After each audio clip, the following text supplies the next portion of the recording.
എൻ്റെ പേര് ഡോക്ടർ കിരൺ. ഞാൻ അമൃത ഹോസ്പിറ്റൽ ഇൻഫെക്ഷ്യസ് ഡിസീസ് വിഭാഗത്തിലെ ഡോക്ടറാണ്. ഇന്ന് വേൾഡ് എയ്ഡ്സ് ഡേ ആണ്. എന്താണ് എയ്ഡ്സ്? HIV എന്ന വൈറസ് നമ്മുടെ ബോഡിക്കകത്ത് കയറി നമ്മുടെ പ്രതിരോധ ശേഷിയെ നശിപ്പിക്കുമ്പോൾ ഉണ്ടാകുന്ന അസുഖമാണ് HIV എയ്ഡ്സ്. ഈ പ്രതിരോധ ശേഷി കുറയുമ്പോൾ ബാക്കിയുള്ള ബാക്ടീരിയകൾ, ഫംഗസുകൾ, വൈറസുകൾ ആൻഡ് ഈവൻ ക്യാൻസേഴ്സ് വന്ന് പ്രോബ്ലംസ് ഉണ്ടാക്കുന്ന അസുഖമാണ് HIV എയ്ഡ്സ്. പണ്ട് കാലത്ത് HIV വന്നാൽ 10 വർഷത്തിനുള്ളിൽ മരിക്കുമെന്നായിരുന്നു പറഞ്ഞുകൊണ്ടിരുന്നത്. എന്നാൽ ഇപ്പോൾ അതൊക്കെ മാറി.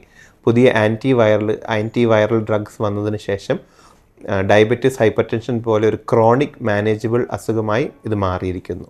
ദിവസേന ഗുളിക കഴിച്ചാൽ ബാക്കി ഏതൊരാളെ പോലെ നോർമലായിട്ടൊരു ലൈഫ് സ്പാൻ HIV പേഷ്യൻസിന് ലീഡ് ചെയ്യാൻ പറ്റും. എങ്ങനെ HIV പകരുമെന്നുള്ളത് നമുക്ക് അറിഞ്ഞിരിക്കണം. 4 രീതിയിൽ മാത്രമേ HIV പകരത്തുള്ളൂ. ഇൻഫെക്റ്റഡ് ആയിട്ടുള്ളൊരു മദറിൽ നിന്ന് കൊച്ചിലേക്ക്, HIV ഉള്ളൊരു പേഷ്യൻറ്റിൽ നിന്ന് ബ്ലഡ് ട്രാൻസ്ഫ്യൂഷൻ വന്നാൽ, HIV ഉള്ളൊരു പേഷ്യൻ്റ് ഉപയോഗിച്ച നീഡിൽ നമുക്ക് ഉപയോഗിച്ചാൽ, ആൻഡ് സുരക്ഷിതമല്ലാത്ത ലൈംഗിക ബന്ധത്തിൽ ഏർപ്പെട്ടാൽ നമുക്ക് HIV വരാം. HIV ഉള്ളൊരു പേഷ്യൻ്റ് അടുത്ത് പോയി ഇരിക്കുകയോ അല്ലെങ്കിൽ അവരുടെ സെയിം പാത്രത്തിൽ നിന്ന് ഭക്ഷണം കഴിക്കുകയോ സെയിം ബാത്റൂം ഉപയോഗിക്കുകയോ അവരുടെ കൂടെ സമയം സ്പെൻഡ് ചെയ്യുകയോ സംസാരിക്കുകയോ ചെയ്താലൊന്നും HIV പകരത്തില്ല. നേരത്തെ പറഞ്ഞ ആ 4 രീതിയിൽ മാത്രമേ HIV പകരാറുള്ളൂ. സുരക്ഷിതമല്ലാത്ത ലൈംഗിക ബന്ധം സംഭവിച്ചിട്ടുണ്ടെങ്കിൽ HIV വരുമോ എന്നൊരു ഡൗട്ട് ഉണ്ടെങ്കിൽ എത്രയും വേഗം അടുത്തുള്ള ഡോക്ടറെ കണ്ടിട്ട് ഇതിന് അഗൻസ്റ്റ് ആയിട്ടുള്ള പോസ്റ്റ് എക്സ്പോഷർ പ്രൊഫൈലാക്സിസ് ഗുളിക കഴിക്കുക എന്നുള്ളതാണ്.